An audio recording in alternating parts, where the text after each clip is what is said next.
If you clicked on this video, maybe you're considering entrepreneurship. Maybe you're not happy with your secure corporate job anymore and you're wondering if there's anything else out there for you. But at the same time, you have concerns, and I get it. You have responsibilities, you have financial concerns, and you've always heard that entrepreneurship is really unstable and risky. And these concerns are completely valid. But I truly believe that the freedom, balance, and lifestyle that you yearn for can be found in entrepreneurship. So in this video, I'm going to be debunking the most common objections I hear around entrepreneurship, discussing the risks associated with your stable corporate job, and stick around to the end of the video because I'm going to be sharing exactly what to do next if you're curious about entrepreneurship but just haven't taken those first steps yet. Hey everyone, I'm Alex. I'm a former corporate employee turned entrepreneur, and I'm here to help you start your dream biz and leave your 9-to-5. So let's start with the biggest concern that I see when it comes to any career change, but in particular when it comes to starting your own business, and that's finances. And this is a completely valid concern. We all need to know that we can take care of ourselves and our responsibilities. And I often see people saying that their 9-to-5 pays them really well, and that they have financial security from their job. So let's dive into each of these individually, starting with having a well-paying job. Maybe you think it's going to be way too much work or time to start your own business that can actually replicate your current income. And yes, if you're starting your own business, you're playing a long game. It could take a minimum of a year for your new business to replicate your current 9-to-5 income. But if this is the only thing you're focusing on, then you're not going to have the motivation that you need to stay committed in the long run. You need to remind yourself why you started considering entrepreneurship in the first place. Did you want to work less and make more and have more freedom in your life? Did you want to have control over your own schedule? Did you want to feel more fulfilled and passionate about the work that you're doing? Focusing on these outcomes is what's going to get you through starting up your own business. And let's talk about the dark side of having a well-paying job, which is lifestyle creep. The comfort and security that we feel in stable jobs can lead to lifestyle creep. There can be this attitude of, well, I'm always going to be paid again in 2 weeks. And this can lead to you overextending yourself to the point where you're actually dependent on your job. And some of you may even be living paycheck to paycheck despite making $60,000, $80,000, $100,000 a year or more. Next, let's talk about financial security, because this is what most people desire when they think of having a stable 9-to-5 type job. They want financial security. And as someone who was really bad with their finances in their 20s and had a stable corporate job that was making a decent amount of money, having a stable job does not give you financial security.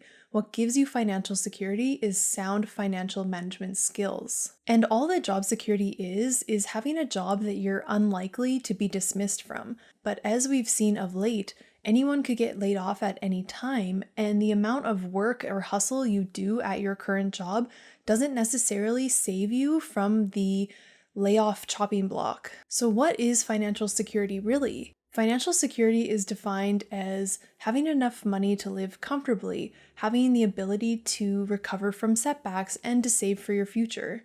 It also means that you don't feel stressed around money. So financial security really comes from how you manage the money that you do have. And when I think of financial security, here's a few things that I think of. For me, it means living within your means. It means not living paycheck to paycheck. It means having a budget and tracking your spending so that you know that you're sticking to your budget. It means paying off your credit cards every month and not having debt. And if you do have student loan debt or car payments or whatever, it means prioritizing paying those off to get out of debt. It also means having savings and a rainy day fund. And most important to me personally, it means having multiple streams of income. Diversity provides resilience. So just like diversity is key for resilience in natural systems, diversity is also key for your financial resilience. Let's think of a forest as an analogy for diversity in financial resilience. So a forest made up of one tree is very susceptible to one pest coming in and wiping out all of the trees in that forest. But if the forest is made up of several different species of trees, one pest can come in and wipe out one type of tree, but the other types of trees are resilient to that particular pest. And so the whole forest doesn't get wiped out, only a particular species gets wiped out. So having a single income stream is kind of like having a forest that's made up of only one type of tree. So a pest could come in, like layoffs or the company being closed, and completely wipe out your financial resources. Whereas if you had a diverse financial portfolio with, say, a side hustle or a YouTube channel or just other means of making money that aren't just your day job, then you have more resilience. And if you lose your day job, you have something to fall back on. When I was laid off back in 2016, I did not have any diversity in my financial portfolio.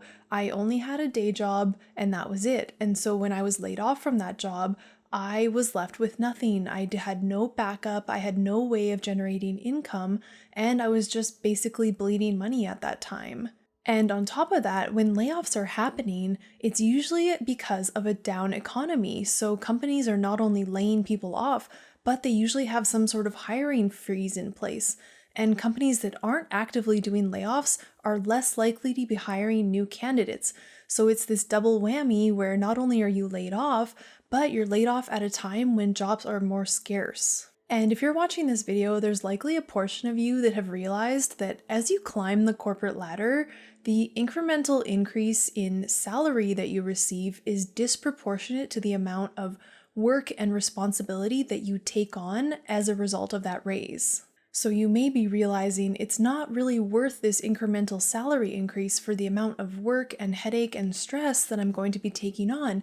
There's got to be a better way, and maybe a way that I can do this for myself instead of working hard for someone else.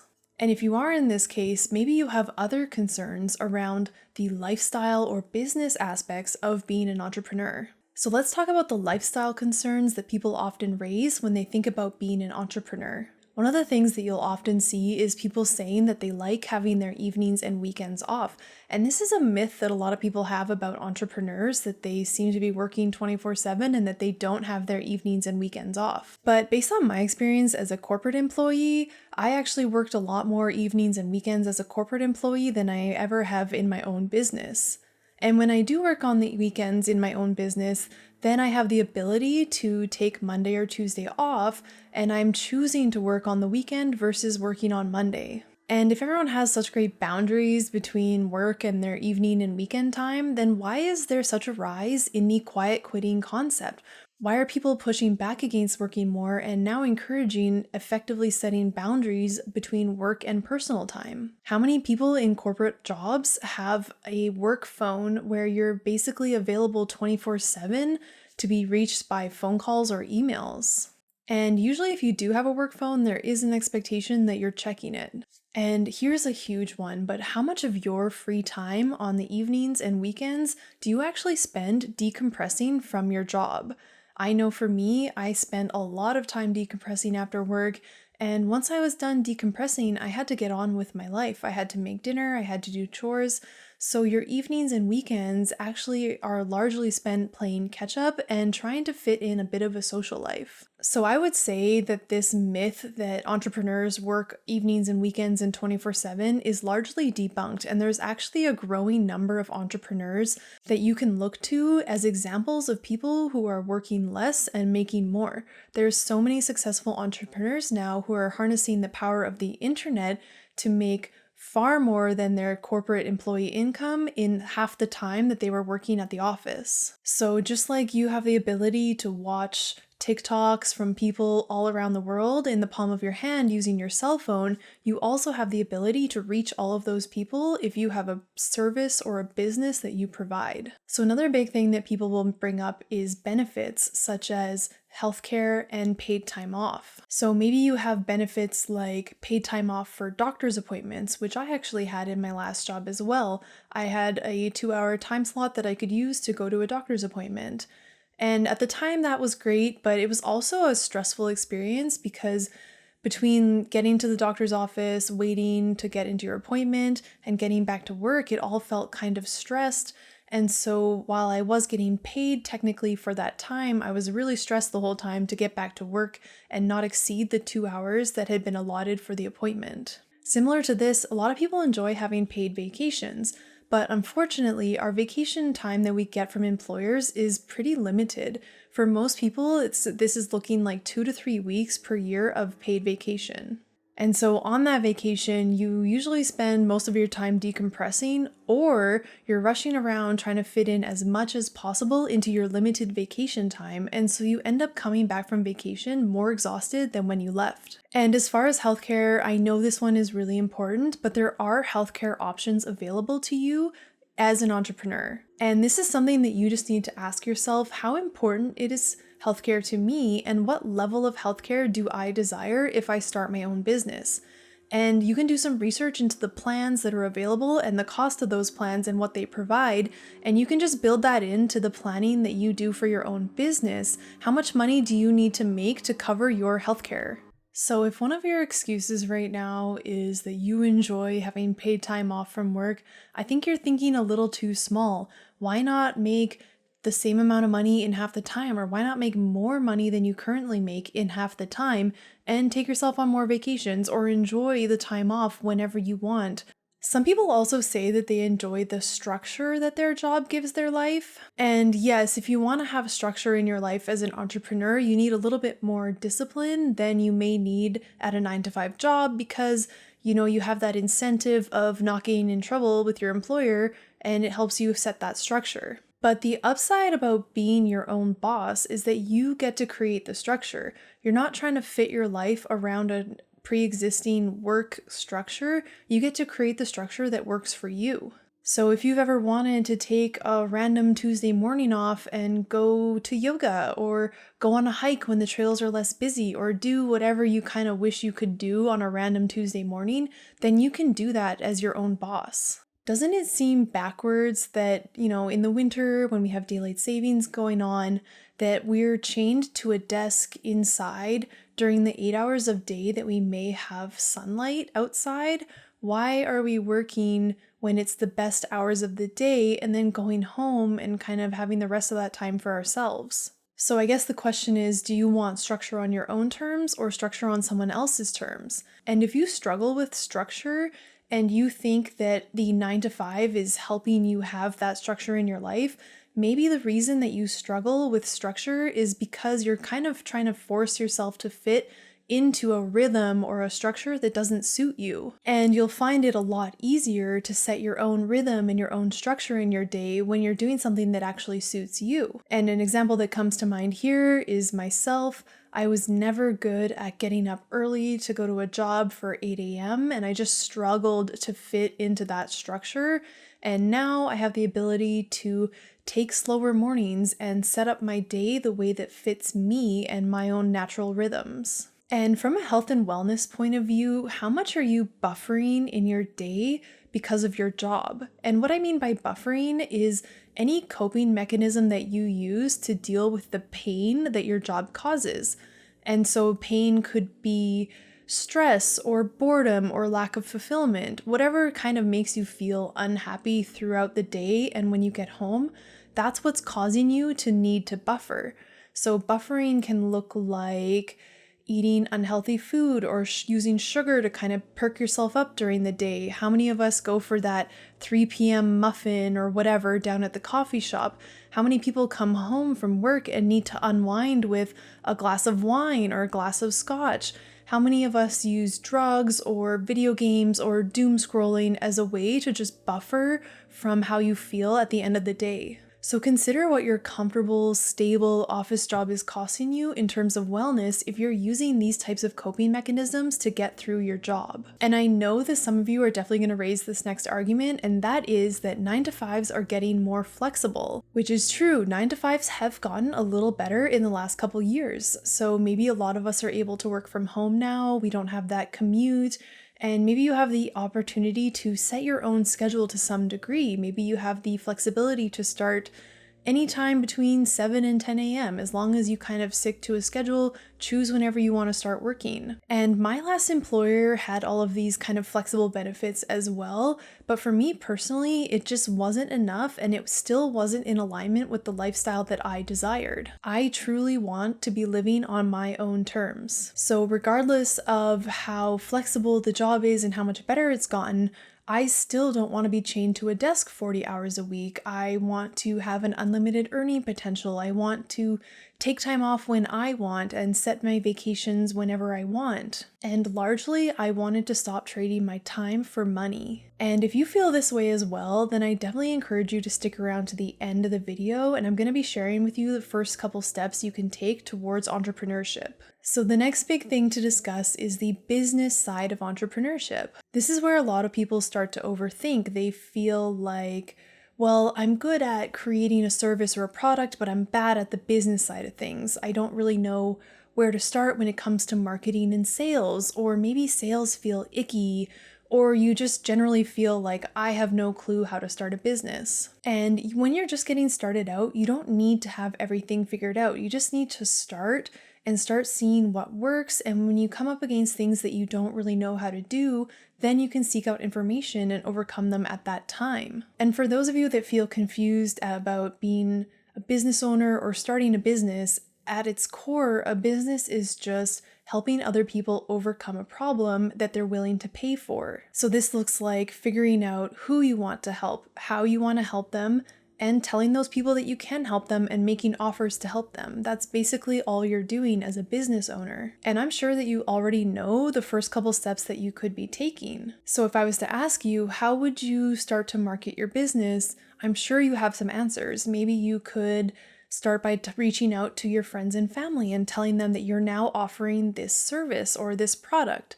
Or you could start reaching out on social media, or you could attend networking events. Like, I'm sure you have a lot of ideas of things that you could already be doing. If I asked you if you have any ideas on how you could receive payment, I'm sure some things are coming to mind. Like, we've all dealt with cash. I'm sure you've heard of PayPal or Stripe. You could use a payment processor like that. If you're in the US, you probably already have Venmo that you could receive money. And if you're in Canada, I'm sure you're really familiar with e-transfers. So we're already familiar with these payment mechanisms, and it's not about finding the best thing and making sure that you have the one that you're going to use forever. It's about just using what you know right now and getting started. And I'm sure you already have some ideas about how you could deliver your product or service. Is it an in-person thing? Then you're meeting them in person. If it's something that could be done online, well, we're all very familiar with Zoom after the last few years, and you know how to use that and set that up. Or if it's a product, then you just have to figure out how to package and ship that product. These are things that are easy to overcome. It's just important to focus on the next step and not the next 20 steps. Because even the plan that you would come up with now for the next 20 steps probably isn't what you would do by the time you get there down the road. Because you're going to know more about your business, about yourself, about what works, and you're going to learn new things. So the next two things are really common when it comes to what holds people back from entrepreneurship, and they are fears like fear of failure, fear of judgment of others, or some sort of imposter syndrome, that sort of thing. And the other thing that holds people back is a lack of idea. People think, yeah, I'm really curious or interested in starting a business, but I have no idea what I would do. And so I'm not going to cover these in depth in this video, but if you are curious to get started, you could check out my Ikigai video up here. And in that video, I walk you through some questions and a framework to help you start to get your idea for your business. And as far as the fears or other mindset stuff that you might want help with overcoming, then that's exactly the type of thing that you would work with a coach to help you navigate. And if you'd want help with anything that I've talked about up until this point in the video, then that's where you start to work with people who have already done what you're trying to do. You could work with a consultant or a business of some sort or a coach that can guide you along the way and give you that individualized care and guidance as you encounter every step of starting your own business. So if you've gotten to this point of the video and you're curious about starting your own business and becoming an entrepreneur, and you're curious, what should I do next? Like, I'm ready to take the first step, what should I do? Then my advice to you is to start a side hustle. A side hustle is a great way to start dipping your toe into entrepreneurship while having the support and the security of your current job. And there's lots of benefits to starting your business as a side hustle. If you were laid off tomorrow and you already had a side hustle in place, you could fall back on that. You could either use that money to bridge the gap between now and finding a new job, or you could scale up your side hustle and possibly recreate your full-time income now that you have the additional time to commit to your side hustle. Another benefit is that you may possibly feel less stressed at work. A lot of the stress that can come from 9-to-5 type jobs is working hard and doing a good job and making sure that you don't get fired or making sure that you always look good in your employer's eyes. And so this can lead to a lot of low-level stress and anxiety and maybe paranoia at work. But how would you feel if you had an alternate income source? Would you be able to feel more empowered and less stressed about being fired from your job if you knew that you weren't entirely dependent on it? And another obvious benefit is being able to make more money. What would you do if you had an extra $500 a month? Would you put it towards debt repayment? Maybe you'd save it up to have a really nice vacation this year. Or maybe you would just use it to have more fun in your life and like treating your friends or your partner to a nice meal out on you. Another benefit is just the personal development and growth that comes with starting something new, and especially starting a business. You're learning leadership skills, you're learning to manage your mindset, you're learning the business aspect of things, and it allows you to grow as a person. And the last benefit that I'll mention here is that starting your side hustle can be the bridge to quitting your job. So you don't need to take some big scary leap to leave your job. You could start a side hustle and slowly build the bridge that allows you to one day comfortably step away from your job because you know your side hustle can provide for you financially. And the nice thing about a side hustle is that you don't need 40 hours a week to work on your side hustle. You can find time on the evenings and weekends to work on it. And the benefit of this is that you actually learn to run your business in less time.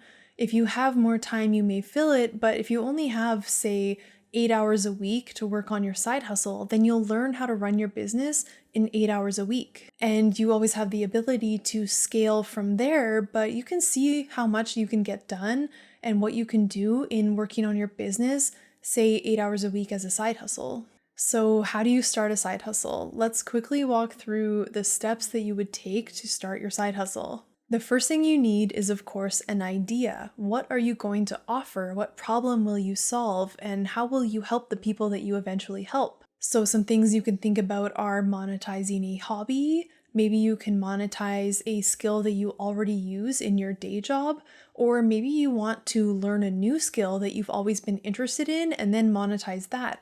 For example, say you've always been interested in web design. Maybe you take a web design course and then you start offering that as a side business. Another way to look at this is to think about what you've overcome in your own life. What have you done for yourself that's changed your life for the positive that you could also then help others do? So for example, let's say your house has always been really disorganized and you came up with like a great system to keep your house organized that everyone actually uses and your house doesn't eventually return to being cluttered and messy. Well, you could package that up as a service where you help other people get their houses organized. And these things that we do for ourselves may seem too simple or too obvious and we're not thinking about them, but these things have a lot of value to other people.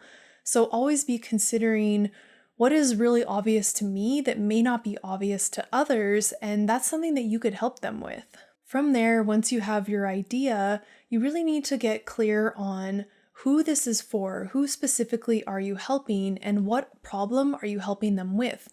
What A to B kind of transformation will they get when they work with you or use your product or service? So back to the example that I was just talking about, the transformation someone is desiring is to go from a cluttered, messy house that stresses them out to a house that feels organized and they know where everything is and it just flows. Like that's the sort of thing that you need to work on as far as your messaging How will this improve their life and what problem is it overcoming? And once you've hammered out your messaging, or at least the first draft of your messaging, it's time to start telling people that this is what you do, this is what you offer, this is how you can help them. And you just have to keep doing that until you start to get people that are interested in your product or service. Maybe you can offer your product or service for free in the beginning, and this is a great way for you to get experience, for you to iron out all the kinks in your product or service, and to start getting testimonials so that you have that social proof.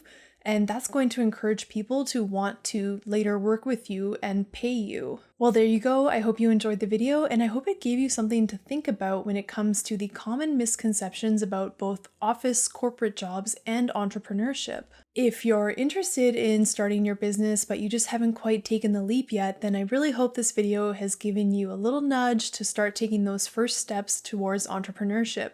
Let me know what resonated with you down in the comments. I love hearing your feedback and what you're working with and how I can help you more in the future. Make sure to give the video a big like and make sure to subscribe if you're interested in weekly content like this, and I'll see you in the next video.